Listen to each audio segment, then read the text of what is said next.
ഈ ഗുണ്ടകളുടെ ഒക്കെ ഒരു കാസ്റ്റിംഗ് എങ്ങനെയായിരുന്നു ജിത്തു ചേട്ടാ? അത് ബാംഗ്ലൂരിൽ നിന്ന് ഓഡീഷൻ വെച്ചിട്ടായിരുന്നു.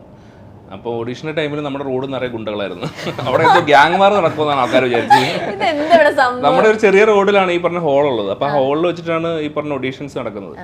അപ്പോൾ ഓഡീഷൻസിന് വന്ന ഗുണ്ടകളൊക്കെ റോഡിൽ നിന്നിട്ട് ഫുൾ നോക്കും. വെളിയിറങ്ങി നോക്കി കഴിഞ്ഞാൽ ഫുൾ ഗുണ്ടകൾ അവിടെ ഇവിടെ മാറിയിരിക്കുന്നത് എന്തോ കൊട്ടേഷനുമായിട്ട് വന്നിട്ടുള്ളതാണ് എന്നുള്ള ഒരു ഫീലായിരുന്നു. അപ്പം എനിക്ക് തോന്നുന്നു ബാംഗ്ലൂര് ഗുണ്ടകളായിട്ട് അഭിനയിക്കുന്ന എല്ലാ ആൾക്കാരും ഇതിൽ ആവേശത്തിൽ വന്നിട്ടുണ്ട്.